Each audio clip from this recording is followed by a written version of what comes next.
What I was saying was if Devin Haney, you know what I mean, had Benavidez combinations, right? And Benavidez has Devin Haney jab, they will be dominating a whole nother level. Like no one will be able to mess with them. Because that's all David Benavidez needs. I ain't gonna lie. David Benavidez did such a great job with Yard. It's not even funny. But the thing about it is, what stopped him and Yard was getting advantage of him a little bit was that Yard has a jab. And what happens, Yard decides to get a little cute, a little over fancy and try to be all slick, but you're not that type of fighter. If you was staying real fundamental, like Benavidez would have had more of a challenge. But you get a little cute, Yard, and you think you all that, and then you start doing a little bullish, and then same thing with the Better Be fight. You end up losing. Because one, no one stopping Benavidez on combinations. If you let him get that shit off on you, it's over. Imagine him with a Devin Haney jab. Not the exact jab, but just having an amazing jab. He could set up a lot of his opponents with the combinations more, and he could get the knockout that he want. Period, point blank. Because he already throwing them bitches and turning his punches like a real pro. It's just David Benavidez needs accumulation. He has to have accumulation power, meaning he has to throw those combinations, but you need the jab to set a lot of those combinations up. Or just in between, you're going to be getting hit because you're going to try to come in with two punches all the time, with two hands all the time. That's what I'm saying. Haney needs Benavidez combinations, and Benavidez needs the jab. Like a Haney jab, like an amazing jab. Hear me out. I'm just saying. Now, I also wanted to speak on, right, Shakur versus Teófimo, excuse me. I got Shakur, but don't be surprised Shakur get hit with something in that fight. I believe that Teófimo is strong. And if Shakur don't want to get hit, he don't, you know what I mean? I just think Shakur is going to slip up just a little bit because he wants to show people that he could fight, and he might get hit with something he might not like. That's how I feel. Shakur is overall going to win, but I feel like he's going to get hit with something hard. He ain't going to like it, and he ain't going to never get hit like that again. He's just going to outbox him. That's what I feel. That's my prediction for January 31st. I'm ready. I'm excited. I hope Keyshawn is on that fight card, please. I hope he first is on what's his, Gary Russell? Is it Gary Russell with the braids and stuff like that? That beat Jose Venezuela? I think I'm saying the right name. But yeah, that guy needs to go against Keyshawn. Yo, that would be fire. That would be fire. Gary Russell versus Keyshawn Davis, that's a fight right there. Let me go in the comments, make sure y'all let me know what y'all feel about that, right? Now we got the boxing out the way. I wanted to let y'all know this is Tytus98. This is the episode, right? This is a podcast technically, really, for real. So I'm not going to be just talking about boxing no more. I'm going to be talking about everything. Everything. Listen, I wanted to say this, right? Everybody that lives out there, always make sure you're close to God and have a spirituality to you, because there's a lot of things that go on in this life. And there's a lot of attacking going on, especially amongst humans, especially amongst man, because of the ego and all stuff like that. Now, what is this leading into? The Reckoning. The Reckoning. Sean Combs, The Reckoning. 50 Cent produced a documentary on Netflix. It's about Diddy. I personally watched it. I'm going to give you my opinion on it. I feel bad because what happens is that a lot of black men fell victim to power. Do I feel bad for that person to go through his certain things? No, because he has to go through that because the things he did or the things that he might have got away with. Let's say he was so-called innocent. Let's just say, I'm not saying he is. But there's things that we get away with that we felt like, oh, no one saw, but God saw it.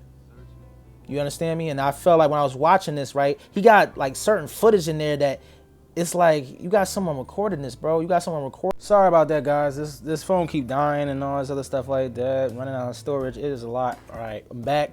Now, I was saying it's like you are recording this, man. Like, he was basically recording, talking to the one female that was on Dirty Money, talking about Don, and basically persuading her like, yo, I need you to make a statement.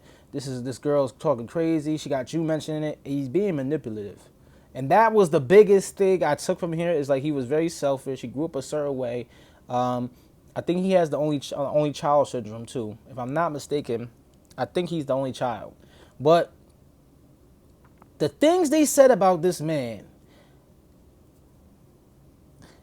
it was cringe worthy. Like, it was very cringe. I ain't gonna lie to you, right? And also on top of it, I didn't necessarily believe everything that they said, but it had a certain context where it was like, okay, I could see that.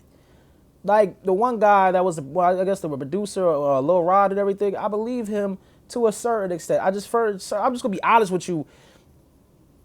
When someone's violated, it's like something that it hits you. You could smell, you could see it on them. But when you see someone that is hurt because a certain deal or a certain thing they exchange, yeah, this sounds insensitive, but the truth is, what I'm finding out is like a lot of that. He was waking up. This is what he said about Diddy. He said he was waking up next to Diddy, and he would be sore. I'm like, hey, whoa. And then he said he would wake up next to the girls and he'll be sore. So he don't know what happened. And that is absolutely, after you have that as an experience as a man, you start to go like, you know what, I'm going to be a little more on point or it's going to be a problem. Like, that's the reality. And I'm not trying to say he didn't go through what he went through, but I just feel like it's so much people would do for fame and money and how much they would take that they don't say nothing right away. And it's like, yo, especially as a man, where it's just like, yo, somebody should have got, them boom, bam, boom. Somebody should have got sent to the upper room. I'm being honest. Like, that's me. That's not every single man, but it's just don't you put me in that position, because somebody gotta go. Somebody gotta go. I'm gonna fry somewhere. Meaning I'm gonna go be burnt up. Be burning up in someone's cell, I'm gonna be burnt up in hell before I let someone do some crazy stuff to me. But when you watch the documentary, right, it does give you a little context. They do hint that he was abused by his mother like really bad because he was a goofy, silly kid. It sounded like a real loving kid, but he grew up in a neighborhood and he had to fight all the time, and he just wasn't with everything. And all that he wanted to be was those kids that was outside, basically. That's what it came off to me. Like, Diddy just had this was this good, you know what I mean? It just, everybody falls victim to this. Like, when you're a good, loving child and stuff like that, and then you go outside, it's really cruel, you living in a bad neighborhood, they gangster and stuff like that, and you just, like, not with it. They're saying his mom used to just whoop him. That's one of his friends said, like, badly, like, bad whoopings. And what I be feeling like, I feel like Diddy dealt with a lot of, like, I think personally Diddy was just awesome. Like, he really like was a loving person until he got like infatuated with the gangster lifestyle, because that's all he saw.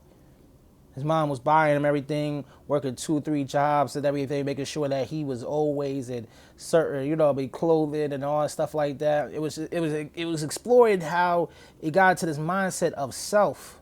Like I said, I think he has the only child syndrome too.